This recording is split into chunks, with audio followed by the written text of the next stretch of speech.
இனி செய்திகளை துல்லியமாகவும் விரைவாகவும் தரும் எக்ஸ்பிரஸ் 8 துரித செய்திகளை பார்க்கலாம். பாலியல் வன்கொடுமை குற்ற சம்பவங்களை விசாரிப்பதற்கான சிறப்பு நீதிமன்றங்கள் விரிவுபடுத்தப்படும் என்று பாஜக தேர்தல் அறிக்கையில் தெரிவிக்கப்பட்டுள்ளது. அண்மை காலமாக சிறுமிகள் மீதான பாலியல் வன்கொடுமை சம்பவங்கள் அதிகரித்துள்ளன. இதை தடுக்கும் வகையில் ஏற்கனவே அதிரடி நடவடிக்கைகள் எடுக்கப்பட்டுள்ள நிலையில் குழந்தைகள், பெண்களின் பாதுகாப்பை மேலும் உறுதி செய்ய பாஜக முயற்சி மேற்கொண்டு வருவதாக தெரிவிக்கப்பட்டுள்ளது. அந்த வகையில் பாலியல் குற்றங்களில் தொடர்புடையவர்களுக்கு தாமதமின்றி தண்டனை விதிக்கும் வகையில் நீதிமன்றங்களின் எண்ணிக்கை அதிகரிக்கப்படும் என கூறியுள்ளது. அத்துடன் தடவியல் தொழில்நுட்பத்தை மேம்படுத்தவும் நடவடிக்கை எடுக்க உறுதியளிக்கப்பட்டுள்ளது.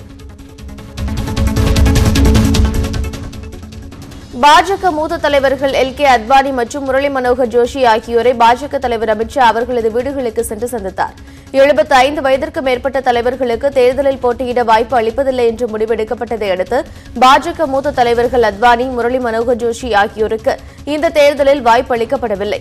இது பல்வேறு சர்ச்சைகளை ஏற்படுத்திய நிலையில் அவர்கள் இருவரையும் அமித்ஷா நேரில் சந்தித்து பேசினார். இருவரையும் அவர்களது வீடுகளுக்கே சென்று அமித்ஷா சந்தித்தது முக்கியத்துவம் வாய்ந்ததாக கருதப்படுகிறது. கருத்து கணிப்பு, தேர்தலுக்கு பிந்தைய கணிப்புகளை வெளியிடுவதற்கான தடை இன்று மாலையில் இருந்து நடைமுறைக்கு வருகிறது.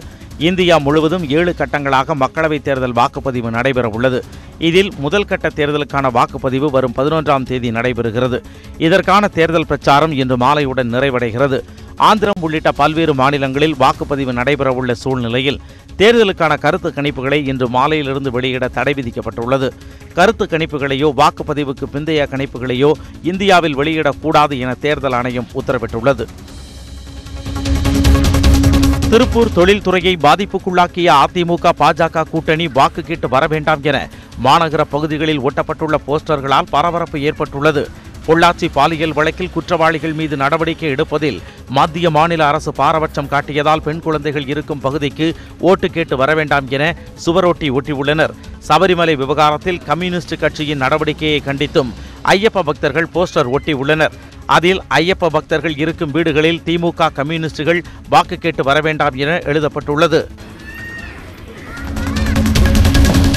போலீசாருடன் வாக்குவாதத்தில் ஈடுபட்ட தனது கட்சியினரை திருப்பூர் மாநகர திமுக மாவட்ட செயலாளர் லேசாக அடித்து விரட்டினார்.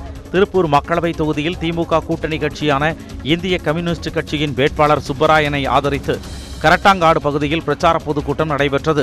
மேடையில் சுதாகர் ரெட்டி, கி. வீரமணி உள்ளிட்ட தலைவர்கள் பங்கேற்றிருந்த நிலையில் மேடையின் பின்புறம் திமுகவினருக்கும் போலீசாருக்கும் இடையே வாக்குவாதம் ஏற்பட்டது. அப்பொழுது சமாதானம் செய்ய வந்த திமுக மாநகர மாவட்ட செயலாளர் கா. செல்வராஜ் தனது கட்சியினரை அங்கிருந்து விலகிச் செல்லுமாறு தாக்கினார். அப்பொழுது அதை படமெடுத்த தனியார் தொலைக்காட்சி ஒளிப்பதிவாளரை தடுத்தபோது கேமரா உடைந்தது.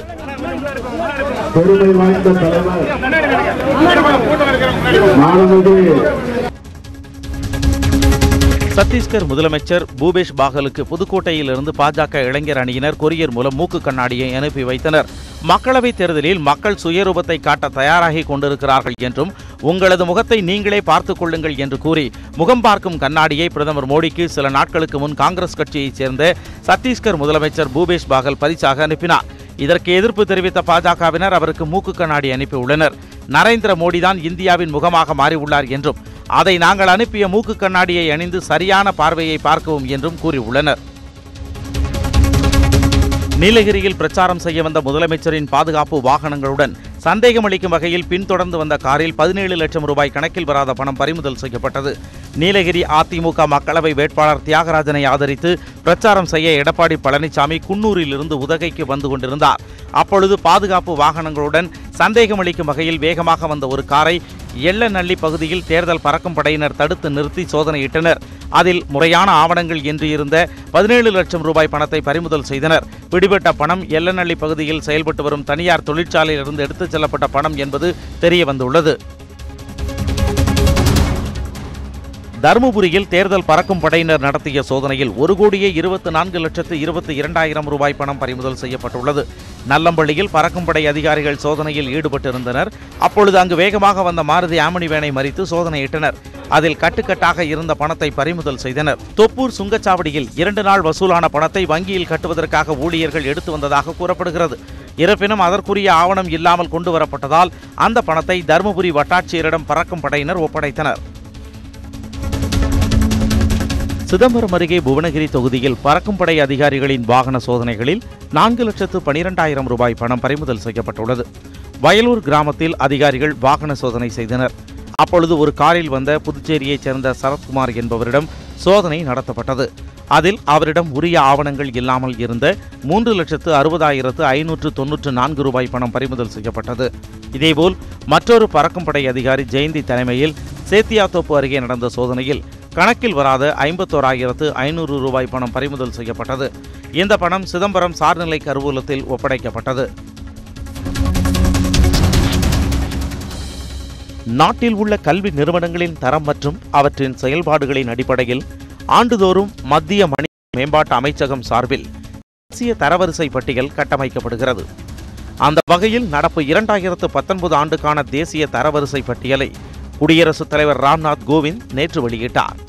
அதன்படி சிறந்த பல்கலைக்கழகம், கல்லூரி, பொறியியல் கல்வி நிறுவனம், மேலாண்மை கல்வி நிறுவனம், மருத்துவம், சட்டம் ஆகிய 9 துறைகளின் கீழ் தனித்தனியே பட்டியலிடப்படுகிறது. இதில் ஐஐடி மெட்ராஸ் எனப்படும் சென்னையில் உள்ள இந்திய தொழில்நுட்ப கழகம் தொடர்ந்து 4வது ஆண்டாக முதலிடம் பிடித்துள்ளது. அடுத்ததாக Bengaluru Indian Institute of Science, Delhi IIT, Bombay IIT முறையே அடுத்தடுத்த இடங்களை பிடித்துள்ளன. மேலும் சிறந்த டாப் 10 கல்வி நிறுவனங்களில் 7 இடங்களை ஐஐடிகளே பிடித்துள்ளன. இந்த வரிசையில் ஜவஹர்லால் நேரு பல்கலைக்கழகம் மற்றும் பனாரஸ் இந்து பல்கலைக்கழகம் முறையே 7 மற்றும் 10வது இடம் பிடித்துள்ளன. மேலும் சிறந்த பல்கலைக்கழகங்களுக்கான தரவரிசை பட்டியலில் தமிழகத்தின் அண்ணா பல்கலைக்கழகம் 14வது இடத்தையும், கோயம்புத்தூர் பாரதியார் பல்கலைக்கழகம் 21வது இடத்திலும் உள்ளன. கர்நாடகாவில் மக்களவை தொகுதிகளில் போட்டியிடும் பாஜக வேட்பாளர்களுக்கு ஆதரவு திரட்டும் வகையில் பிரதமர் நரேந்திர மோடி இன்று பரப்புரை மேற்கொள்கிறார். இரவு தமிழகத்தில் கோவை பொதுக்கூட்டத்தில் பங்கேற்பதற்கு முன்பாக கர்நாடகாவில் மைசூர் மற்றும் சித்ரதுர்காவில் நடைபெறும் கூட்டங்களில் கலந்து கொள்கிறார். இதையொட்டி இப்பகுதிகளில் பாதுகாப்பு பலப்படுத்தப்பட்டுள்ளது. மேலும் தென் மாநிலங்களில் பாஜகவுக்கு வெற்றி வாய்ப்புள்ளதாக கருதப்படும் கர்நாடகாவில் பிரதமர் 10 இடங்களில் பங்கேற்க வேண்டும் என்று மாநில தலைமை கேட்டுக் கொண்டுள்ளது. இதையடுத்து வருகின்ற 12ஆம் தேதி கங்காவதி, கொப்பள் நகரில் பிரதமர் பரப்புரை செய்ய உள்ளார். குடியரசுத் தலைவர் ராம்நாத் கோவிந்த் தேசிய போர் நினைவு சின்னத்திற்கு சென்று தியாகிகளுக்கு மரியாதை செலுத்தினார். டெல்லியில் உள்ள தேசிய போர் நினைவு சின்னத்திற்கு குடியரசுத் தலைவர் ராம்நாத் கோவிந்த் செல்வது இதுவே முதல் முறையாகும். அவருடன் பாதுகாப்புத்துறை அமைச்சர் நிர்மலா சீதாராமன், முப்படை தளபதிகள் சென்றனர். அங்கு உயிரிழந்த வீரர்களுக்கு அவர் மலர் வளையம் வைத்து மரியாதை செலுத்தினார். சென்னை சென்ட்ரல் ரயில் நிலையத்தில் முன்னாள் முதலமைச்சர் எம்ஜிஆர் பெயர் பலகை அமைக்கும் பணி தீவிரமாக நடைபெற்று வருகிறது. கடந்த மார்ச் 6ஆம் தேதி வண்டலூரை அடுத்த கிளாம்பாக்கத்தில் நடைபெற்ற அதிமுக தலைமையான மெகா கூட்டணி தேர்தல் பிரச்சாரத்தில் பேசிய பிரதமர் மோடி, சென்னை சென்ட்ரல் ரயில் நிலையத்திற்கு தமிழக முன்னாள் முதலமைச்சர் எம்ஜிஆர் பெயர் சூட்டப்படும் என்று அறிவித்திருந்தார். இதைத் தொடர்ந்து தமிழக அரசும் கடந்த ஏப்ரல் 5ஆம் தேதி அதனை உறுதி செய்யும் விதமாக அரசாணை வெளியிட்டு உத்தரவு பிறப்பித்தது. இதனைத் தொடர்ந்து சென்னை சென்ட்ரல் ரயில் நிலையத்தில் உள்ள பெயர் பலகைகளில் திருத்தம் செய்து டாக்டர் எம்.ஜி. ராமச்சந்திரன் மத்திய ரயில் நிலையம் என்று மாற்றியமைக்கும் பணி தீவிரமாக நடைபெற்று வருகிறது. திருவண்ணாமலையில் பிரபல தொழிலதிபரின் வீடு மற்றும் கடைகளில் வருமான வரித்துறை அதிகாரிகள் அதிரடி சோதனை நடத்தினர். ஐயங்குளம் தெருவில் வசித்து வரும் தொழிலதிபர் கமல்சந்த் ஜெயின் தேரடி வீதியில் நகைக்கடை மற்றும் அடகு கடை, ஃபைனான்ஸ், ரியல் எஸ்டேட் உள்ளிட்ட பல்வேறு தொழில்கள் நடத்தி வருகிறார். இவர் வரி ஏய்ப்பு செய்ததாக வந்த தகவலை தொடர்ந்து 10 பேர் கொண்ட வருமான வரித்துறை அதிகாரிகள் கமல்சந்த் ஜெயின் வீடு மற்றும் கடைகளில் சுமார் 5 மணி நேரமாக அதிரடி சோதனை நடத்தினர். சோதனையில் வரி ஏய்ப்பிற்கான முக்கிய ஆவணங்கள் சிக்கி உள்ளதாகவும் பணம் ஏதும் சிக்கவில்லை என்றும் அதிகாரிகள் தெரிவித்தனர். புதுக்கோட்டை மாவட்டம் அறந்தாங்கியில் உடைக்கப்பட்ட பெரியார் சிலை சீரமைப்பு பணி பலத்த போலீஸ் பாதுகாப்புடன் தொடங்கியது. ஞாயிற்றுக்கிழமை இரவோடு இரவாக அறந்தாங்கி அரசு மருத்துவமனை அருகில் உள்ள பெரியார் சிலையின் தலைப்பகுதியை சமூக விரோதிகள் சிலர் உடைத்து சேதப்படுத்தினர். தகவல் அறிந்த திராவிடர் கழகம் மற்றும் திமுக, கம்யூனிஸ்ட் உள்ளிட்ட கட்சியினர் சிலையை சேதப்படுத்தியவர்களை கைது செய்ய கோரி மறியலில் ஈடுபட்டனர். பதற்றமான சூழல் நிலவி வந்ததால் ஏராளமான போலீசார் சிலையை சுற்றிலும் பாதுகாப்பு பணியில் ஈடுபடுத்தப்பட்டனர். இதைத் தொடர்ந்து உடைக்கப்பட்ட பெரியார் சிலையின் தலைப்பகுதியை சீரமைக்கும் பணி தொடங்கி நடைபெற்று வருகிறது. காஞ்சிபுரம் அருகே உள்ள விநாயகபுரம் பகுதியில் உள்ளாடை மட்டும் அணிந்து கொண்டு கையில் பட்டாக்கத்தியுடன் வந்து கொள்ளையடிக்க முயன்ற திருடர்களை பார்த்து பொதுமக்கள் சத்தமிட்டதால் அவர்கள் தப்பியோடிவிட்டனர். விநாயகபுரம் என்ற நகர் விரிவாக்க பகுதியில் உள்ள பூட்டிய வீடுகளின் கதவை கொள்ளையர்கள் உடைத்துள்ளனர். சத்தம் கேட்டு வந்த அப்பகுதி மக்கள் அச்சத்தில் அலறியதால் கொள்ளையர்கள் அங்கிருந்து தப்பிச் சென்று விட்டனர். இதுகுறித்த புகாரை தொடர்ந்து அங்குள்ள வீட்டில் இருந்த சிசிடிவி காட்சிகளை வைத்து கொள்ளையர்களை போலீசார் தேடி வருகின்றனர்.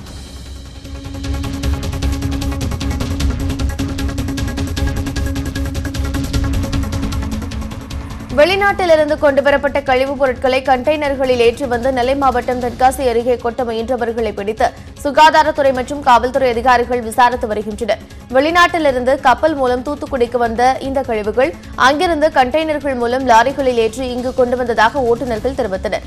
இதில் பெரும்பாலானவை இரும்பு மற்றும் பிளாஸ்டிக் கழிவுகள் என்றும் அவற்றை தரம் பிரித்து மறுசுழற்சிக்கு அனுப்ப இருப்பதாகவும் அவர்கள் தெரிவித்தனர். இதுகுறித்து உயர் அதிகாரிகளுக்கு தகவல் தெரிவிக்கப்பட்ட பின் நடவடிக்கை மேற்கொள்ளப்படும் என அதிகாரிகள் தெரிவித்தனர். அந்த பகுதியில் தொடர் கழிவுகளை கொண்டு வருவதால் பொதுமக்கள் அச்சமடைந்துள்ளனர்.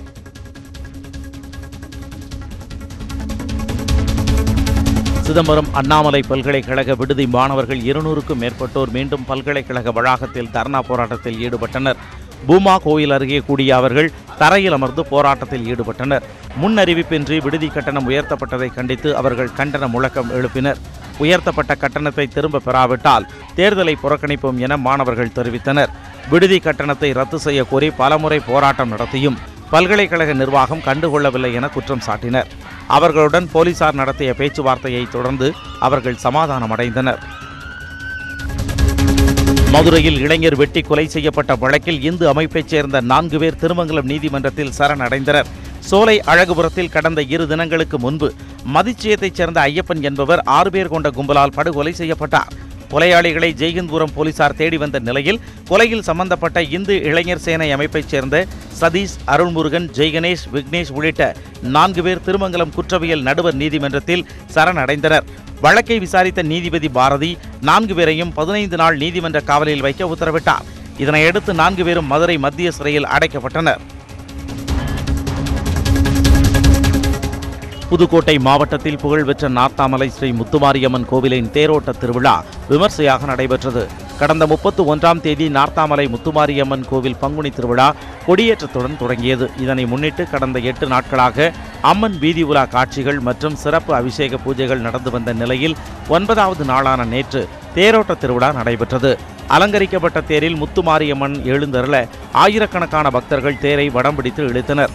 பக்தர்கள் பால்குடம், காவடி, பறவை காவடி மற்றும் அலகு குத்திக் கொண்டும் ஊர்வலமாக கோவிலுக்கு வந்து தங்களது நேர்த்திக் கடனை செலுத்தினார்கள்.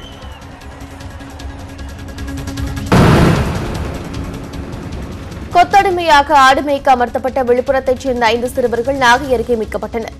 நாகை மாவட்டம் திருக்கண்ணபுரம் கிராமத்தில் கடந்த 1 மாதமாக வயல்வெளிகளில் 5 சிறுவர்கள் ஆடுகளை மேய்த்துக் கொண்டிருந்தனர்.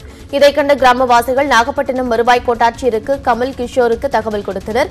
திருக்கண்ணபுரம் சென்ற வருவாய் கோட்டாட்சியர் சிறுவர்கள் 5 பேரிடம் விசாரணை மேற்கொண்டார். அப்போது அவர்கள் விழுப்புரம் மாவட்டம் சித்தலிங்கமடம் கிராமத்தைச் சேர்ந்தவர்கள் என்றும் வறுமையின் காரணமாக பெற்றோர்கள் வாங்கிய 50,000 ரூபாய் பணத்திற்கு 3 ஆண்டுகளாக கொத்தடிமைகளாக வேலை பார்த்து வந்தது தெரியவந்தது. வேகமாக பரவி வரும் காலரா நோயால் ஏமன் தலைநகர் சனாவில் அவசர நிலை அறிவிக்கப்பட்டுள்ளது. 327 பேர் காலராவால் கடந்த 3 வாரங்களில் உயிரிழந்துள்ளனர். இதில் பெரும்பாலானோர் குழந்தைகள் ஆவர். உலக சுகாதார மையத்துடன் இணைந்து அவசர மருத்துவ நிலையங்கள் அமைக்கப்பட்டு சிகிச்சை அளிக்கப்பட்டு வருகிறது. கடந்த ஞாயிற்றுக்கிழமை வரை அங்கு 1,60,000 பேர் காலரா பாதிப்பிற்கு ஆளாகியுள்ளனர். அந்நாட்டில் கடந்த 4 ஆண்டுகளாக உள்நாட்டு கலவரம் அதிக அளவில் உள்ளதால் நிர்வாகம் ஸ்தம்பித்து கிடக்கிறது. ஏமனில் பணியாற்றும் மருத்துவ பணியாளர்களில் பலருக்கும் நோய் தொற்று ஏற்பட்டுள்ளது. புயல், கனமழை உள்ளிட்ட இயற்கை பேரிடர் நேரங்களில் உதவும் வகையில் புதிய தொழில்நுட்பத்தை விஞ்ஞானிகள் வடிவமைத்து வருகின்றனர். கரீபியன் தீவு நாடான போர்ட்டோரிக்கோவில் இதற்கென பிரத்யேக கருவிகளை ஆய்வாளர்கள் சோதித்து வருகின்றனர். புயல் நேரங்களில் மின்சாரம், தகவல் தொடர்பு முற்றிலும் துண்டிக்கப்படும் நேரத்தில் இந்த கருவிகளை இயக்க வைக்க சோதனை நடைபெற்று வருகிறது. புதுவிதமான இந்த முயற்சியில் IBM நிறுவனம் களமிறங்கியுள்ளது. இந்த திட்டத்திற்கு அவுல் என்று பெயரிட்டும் உள்ளனர். இந்த சோதனைக்கு அந்நாட்டு மக்களிடம் அமோக வரவேற்பும் பெரிய எதிர்பார்ப்பும் உள்ளது. உலகின் பிற நாடுகளிலும் இவற்றுக்கான சோதனையை விரிவுபடுத்த கோரிக்கை எழுந்துள்ளது.